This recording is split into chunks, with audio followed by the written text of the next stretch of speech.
Welcome back to On the Same Page. We are on Daf Ayin Beis Amud Aleph, 72a of Maseches Kiddushin.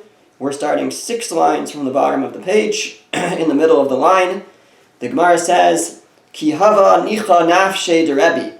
When Rabbi Yehuda Nasi was dying, he was soon going to die, Amar, he said, he had this sudden divine inspiration, and he said, he started talking about certain things and things that he wasn't there, that he must have been divine inspiration, that he was able to comment. And he started as follows. He said, Humnaya Ika Bavel. There's a place in Bavel in Babylonia called Humnaya. Kula Ammonai. They're all Ammonites there. Meaning they are all descended. There are different ways to explain it, but the most simple is that they are all, there's many descendants of Ammonites mixed in. Ammonites, as we know, even if they converted, their males are still forbidden to marry regular Jews. So either these were, there were Ammonites who were not converted, or even if they were converted, it's still of bad lineage. So he said they're full of Ammonites.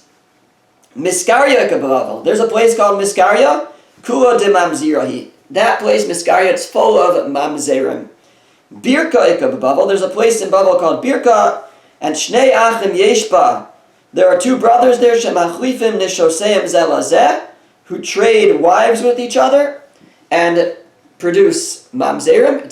It's adultery, and they produce Mamzerim. So there's numerous Mamzerim in that town. Birta de Satya Kabavel. There's a place called Birta de Satya, and Hayom Saro Me'acharei HaMakom. He says, today, or recently, they have strayed from God's path. De'akfi pira bekavri b'shabsa. Because one time, there were fish that were floating up in a pond on Shabbos, and they were coming to the surface. Ve'azal v'tzaduku b'shabsa. They said, oh, there's all these fish available. They went and they trapped them on Shabbos, one of the 39 malachos. You can't trap on Shabbos. And they did so. Vishamtinu Rav Achi b'Rabbi Yoshia. So Rav Achi b'Rabbi Yoshia put them in Cherem. He excommunicated them for doing that. V'ishtamod, and as a result, they shmadded, they became apostates. They left Judaism. So there's this town that has all these apostates there. Akra de Agma Ika Bavel. There's a place called Akra de Agma in Bavel. Ada bar Ahava Yeshba. There's a guy named Ada bar Ahava there. Top of the next page. Hayom Yoshe Becheko Shal Avram. Today he's sitting in the lap of Avram Avinu, meaning he's having his bris today. So there's someone born today. He's the son of Ahava. They're going to name him Ada, and he's having his bris. And then he also said, Hayom Nolad Rav Yehuda b'Bavel. Today, Rav Yehuda, he wasn't Rav Yehuda, I'm sure at that time, but Yehuda, who would one day be Rav Yehuda, was born in Bavel. De Amar Mar, because we have a statement that says, Kishemes Rabbi Akiva Nolad Rabbi, that when Rabbi Akiva died, that's when Rabbi, who we're talking about here, Rabbi Yehuda Nasi, was born. Kishemes Rabbi Nolad Rabbi Yehuda. And when Rabbi Yehuda Nasi died, Rabbi Yehuda was born. So that's what he was saying today, right before he died. He said Rabbi Yehuda was just born.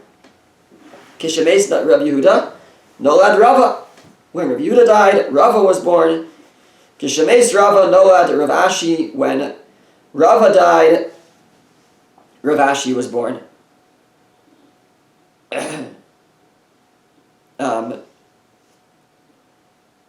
It could mean right before he died, that's when the next one was born, which fits well with the following.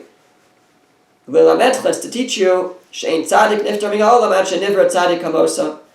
a tzaddik doesn't leave the world until another tzaddik is created, is born to fill their place. Shenemar, as the pasuk says, the pasuk in Koheles, V'zarach Hashemesh uva Hashemesh. The sun rises and the sun sets. Meaning, Ad shelo kavsa shamsho shel Eli, Zarcha Shamsho Shel Shmuel. The pasuk is hinting to the idea that before the sunlight of Eli HaKohen set, the sunlight of Shmuel Haramasi, of Shmuel Hanavi, rose. Right? Because the pasuk says the sun will rise and the sun will set, meaning that the sun rises before the sun sets. So in times of Shmuel, so Eli HaKohen was the leader of the Jewish people, and before Eli died, Shmuel kind of rose to prominence. Shenemar, as the pasuk says, V'ner Elokim terem yichbet u'Shmuel shochev v'gomer. So the pasuk says in Shmuel Aleph that right before Shmuel Hanavi, who's a child, experiences his first prophecy, it says the candle of God was not yet out, and Shmuel was in the area of the Beis Hamikdash. So the simple reading is the candle there was still light. There was still light on. It was late at night, but there was still light. But the Gemara is interpreting it the candle of God, meaning Eli HaKohen, who was old, he had not yet been extinguished, and Shmuel experienced prophecy and rose to prominence because one tzaddik replaces another before the first one completely departs. Okay.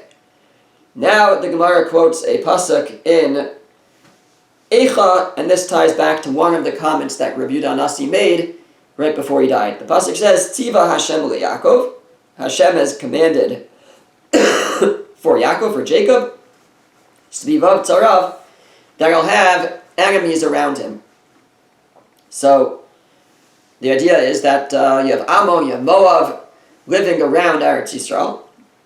Rabbi Yehuda says, Kigon Humnaya Lefum Nahara. An example of this would be Humnaya Tefum Nahara. Fum Nahara was a city of Jews. Humnaya, we said, was a place where there were Ammonites. So even in Bavel, even in Babylonia, the Jewish community had its enemies around it, had Ammonites nearby. Okay. Now the Gemara digresses to discuss a pasuk that happens to mention Mishon, which is one of the places that we've discussed in the lineage. It touches a little bit on the lineage of Mishon, so that's why it brings it in. So the pasuk says, it's a pasuk in Yecheskel, and it's part of Yecheskel's prophecy. Vayihi kehi navi, it was as I had prophesied, Ufilatiyahu ben Benayahu mace. And this person, Filatiyahu ben Benayahu, died, and the Navi says, Va'epol al panai, and I fell on my face, Va'ezak kol gadol, and I cried out in a great voice, Va'omar, and I said, Aha, Hashem Elokim, like, whoa, Hashem, my God.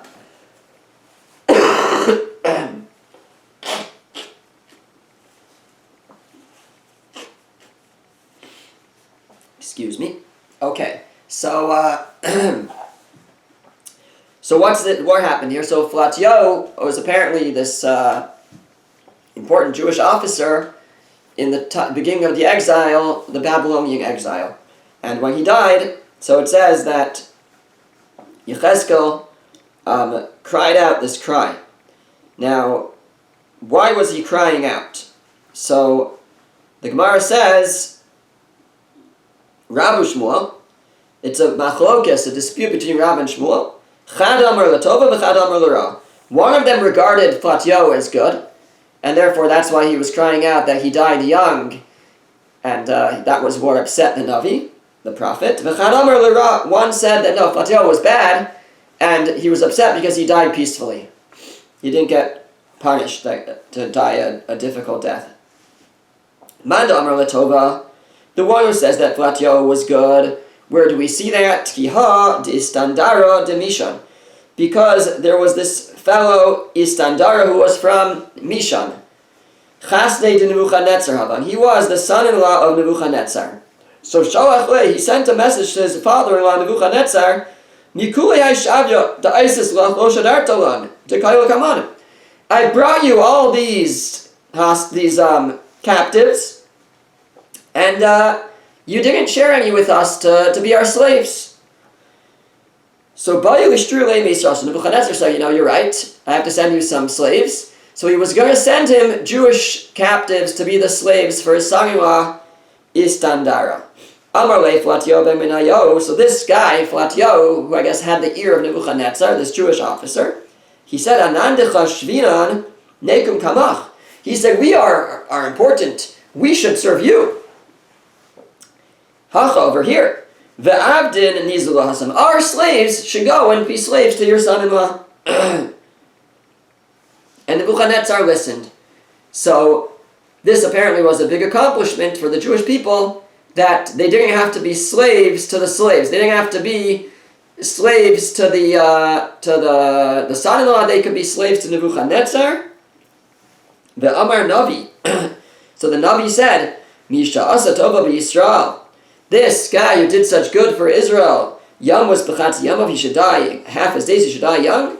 He was a good guy, and the Navi was crying because he had died young. Manda Amar Lara, the one who says that he was a bad guy, and Yechezkel was upset that he died peacefully. Tichsiv, where do we see that he was bad? Because the pasuk says, also in Yechezkel, it says, Vataveo siya al shar beis Hashem, and you brought me to the gate of the house of Hashem. Apparently, this is a vision that Yechezkel had. He was brought to the Beis HaMikdash, to the gates, Hakadmoni, the east one, Hapone Kadima, which faced east. And behold, at the entrance were 25 men.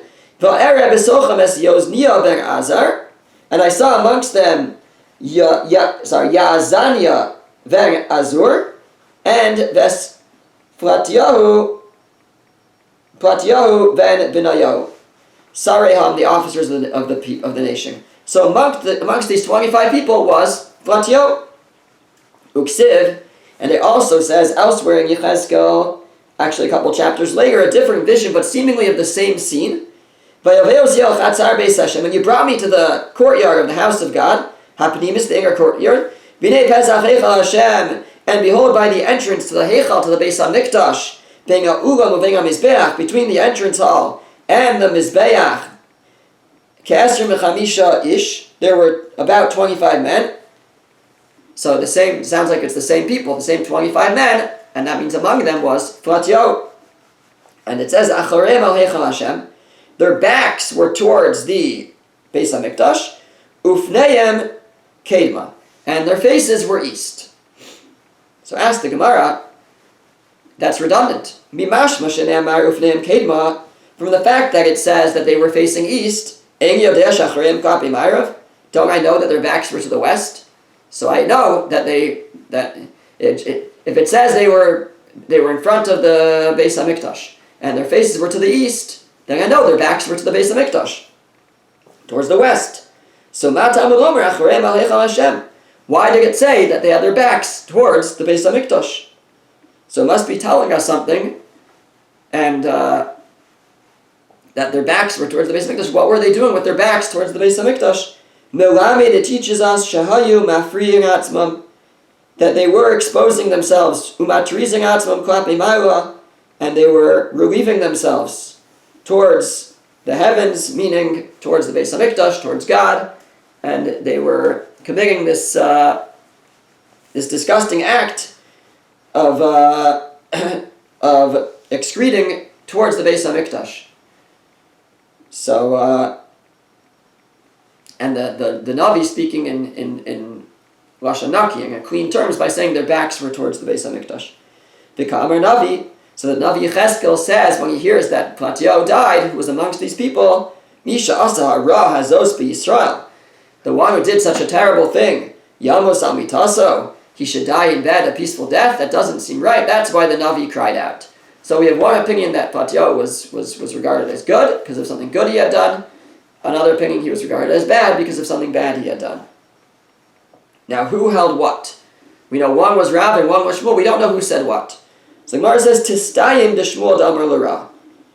We can suggest that Shmuel was the one who said that Flatio was bad. To Amar Rabbi Chia bar Avin Amar Shmuel, because we have a statement of Rabbi Chia bar Avin named Shmuel. He said, Mushchani harei yikagola liyuchsim. Mushchani, we've quoted this before, Mushchani is like, it's like from Badisa for Yuchsim, for lineage. Mushchani has good lineage. Mishon, but Mishon lo chashula, lo mishum abdus, lo mishum amzeirus. The Mishon, though, is different. Mishon, it has bad lineage, but the concern is they're not concerned about abdus, that there are slaves mixed in, lo mishum amzeirus, they're not concerned that there are mamzers mixed into the community, ela kohanim shahayu ba, lo ikpidu ala grushos l'olam. The problem was that the kohanim that lived there, they never cared to marry divorcees, which they're not allowed to marry. So there were a lot of chalalim created there. The products of forbidden marriages of kohanim. That's the problem with Mishon. But Shmuel is saying that there's no issue of avadim there. Now, 1 second. What did we say was good about Flatio? The one who said Flatio was good, what was good? It was because he negotiated to send avadim to the son-in-law of Nebuchadnezzar, Istandara, where? In Mishon. So that means that there were avadim sent to Mishon. So if that's the case, it seems there were avadim that would have been mixed into the community. On the other hand, we have Shmuel saying there was no concern of avadim, of slaves, in Mishon. So it seems that that Shmuel wasn't the one who had that teaching. That must have been Rav. Shmuel must have been the one who said that Flatio was the bad guy, the one who defecated in front of the Beis HaMikdash. So the Gemara says, Shmuel Amar Latova. No, really, it could be that Shmuel is the one who says that Flatio was good, and it could be Shmuel's the one who says that Flatio Avadim sent slaves to Istandara in Mishon. So why was there no concern of these slaves mixing into the population? Ushmuel l'taimei. It could be Shmuel is going according to his reasoning. De Amar, that he said, Hamafkir Avdo Yatsa l'cheiros. One who mafkir, one who relinquishes ownership of his slave, Yatsa l'cheiros, the slave could go free. The Eino Tzarech Get Shichur, and does not need a bill of release. Shenemar, as the pasuk says, Kol Eved Ish Miknas Kesef. The pasuk says, it refers to, this is in Parshas Mishpatim, I think. It says, no, this is not Mishpatim. This is Parshas Bo. It says, any Eved Ish, the Eved of a man who's acquired with money, etc. And then it's talking about, in context, talking about that if he has a circumcision, he could eat from the Karban Pesach. But it refers to him as Eved Ish, the Eved of a man who's acquired by money. The Gemara says, Eved Ish will Eved Isha. Only the Eved of a man, but not the Eved of a woman, not the slave of a woman. Ella, what's it telling you by saying Eved Ish? Ella Eved sheyesh lo rishus l'rabo alav. What it means, it's telling you is it has to be an Eved of a man, meaning it has to be an Eved, a slave whose master has control over him. That's a slave. That's what's karei Eved, that's what's called a slave. But Eved she'ein l'rabo rishus alav ein karei Eved. But if the master does not have rishus, does not have control over him, so then he's not an Eved anymore, if he relinquishes control. So therefore, Hamafkir Avdo, if somebody releases their control of an Eved, they go free. In other words, other opinions maintain that that's not enough just to be mafkir, just to make it hefker, just to render it ownerless. You have to give the Eved a bill of release, an actual document releasing him, in order for the Eved to go free. However, Shmuel says that you don't need to do that. If you release control, then he goes free. And if that's the case, so here where it was by force, but they gave up on them. You had Flatio and the other Jews who were taken captive by Nebuchadnezzar. Now their slaves were also taken captive, but those slaves were taking away from them. But when they were taking away from them, that was like they were mafkir them. They rendered them ownerless, and that means they go free. Once a slave goes free, it completes his conversion. He's allowed to marry a Jew.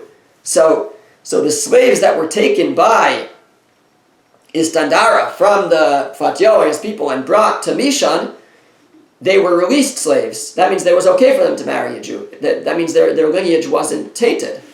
And so that's why Mishan was of no concern in terms of slaves. That's why Shmuel says the only concern was because the Kohanim who ended up living there, didn't pay attention to who they married, and married even Gerushos, even divorcees. Okay. Gemara continues, Amar Rav Yehuda Amar Shmuel. Rav Yehuda said in the name of Shmuel, Zu Divrei Rabbi Meir. This whole idea, this brings us all the way back to the first Mishnah in the parak. This idea that that Bavel was cleaned of bad lineage, and they were brought up to Eretz Yisrael. And so Bavel is assumed to be of good lineage, but everywhere else we are concerned about the lineage. That's Rabbi Meir's opinion.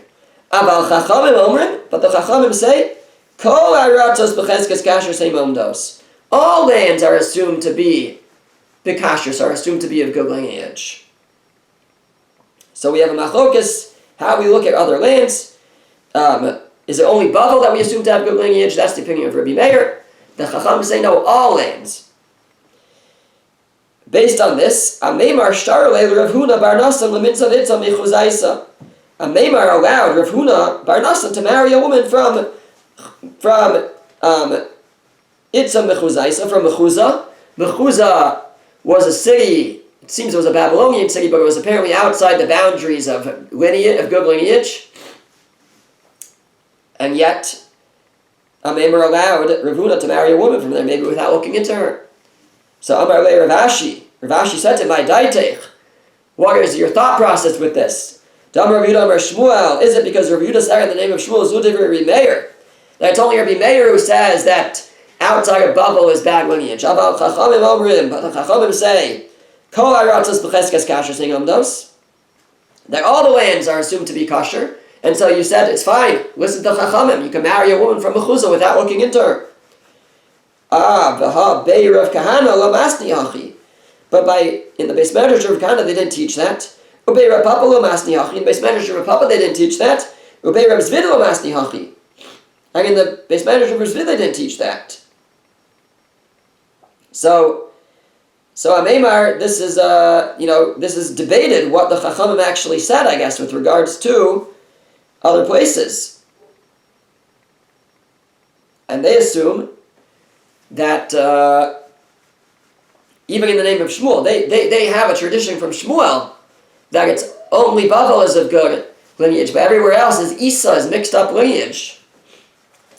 That's what they told Ameimar. Says the Gemara, but he didn't accept what they said, because he had heard it from Rav Zvid of Nerda, as opposed to the Rav Zvid that we just quoted, but he heard it from Rav Zvid of Nerda, and that's apparently, a good a good source. So he maintained, Ameimar maintained, like this teaching in the name of Shmuel, this tradition from Shmuel that other lands actually could be assumed to be of good lineage. Tana Rabbanan, the rabbis taught, Mamzeri unasini tahorim la'asidulavo. Mamzerim and Nesinim are the Givonim. They were the ones who converted in the days of Yoshua, but a complicated conversion, you're not allowed to marry them. So they're all going to be tahor at the end of days. They'll be purified. Divrei Rabbi Yossi, that is the opinion of Rabbi Yossi. We've touched on this before, that there's an opinion that the Mamzerim, they're not going to be singled out at the end of days. They're going to be just assimilated in. They're going to be purified and be okay to marry.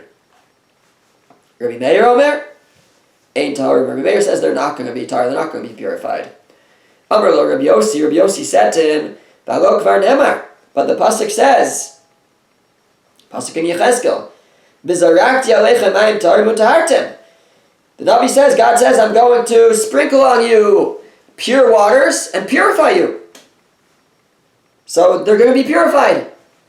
Amr la Rabbi Meir, Rabbi Meir said, read a few more words. Kishu Omer, when it says, Mikol tumosechem, Mikol giulechem, it says, I'm going to purify you from your tumah, from your impurity, your spiritual impurity, ritual impurity, and from your idols.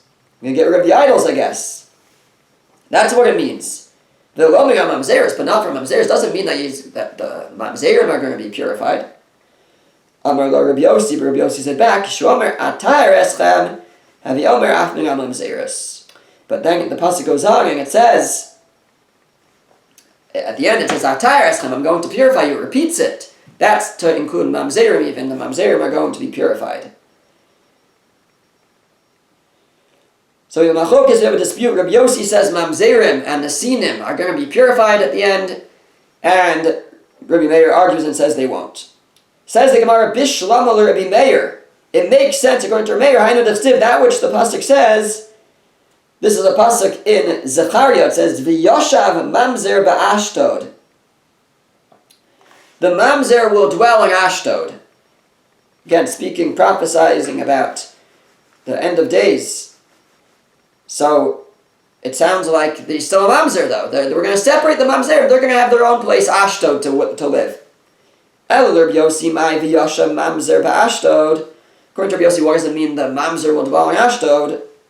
So explains the Gemara, Kedem Targim Rabbi Yosef. It's like Rabbi Yosef explained it, translated it. Yasvun Beis Yisrael l'rochtzan bi'arahon davu damu ba l'nuchrayin. What the pasuk is saying is that Beis Yisrael, the Jewish people, Yasvun will dwell, l'rochtzan, with security and tranquility in their land, damu damu ba l'nuchrayin, that they had previously been like foreigners, like mamzers. That when it says the mamzer will dwell there, what it's saying is, even in Ashdod, which apparently was not reconquered after when the Jewish people came back in the time of second Beis Hamikdash, but at the end of days, we will dwell in Ashdod, even though we were like foreigners before, we were like mamzers before. But it's not saying actual mamzerim will dwell there. There will be no mamzerim. Mamzerim will be purified.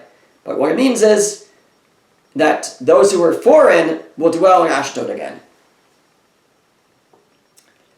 Amar Rabbi Yehuda Amar Shmuel. Rabbi Yehuda says the name of Shmuel. Halacha Rabbi Yossi. The halacha is like Rabbi Yossi. The mamzerim are going to be purified. Amar Rabbi Yosef. Rabbi Yosef said, Ilav Amar Rabbi Yehuda Amar Shmuel halacha Rabbi Yossi. If not for the fact that Rabbi Yehuda, the name of Shmuel, declared the halacha like Rabbi Yossi, Havasi Eliyahu Hanavi would come. Mapik minan tzuvrani kolarin. He would have to separate large groups of people and separate all those mamzerim out. When Eliyahu Hanavi comes to bring the Mashiach, if not for us declaring the halacha like Rabbi Yossi, that mamzerim will be purified, then the halacha would be that they're not, and they have to be separated out by Eliyahu Hanavi. But since it's been declared the halacha is like Rabbi Yossi, so then the mamzerim will be assimilated and they'll be purified, and they won't have to be separated out. Okay, we'll stop there.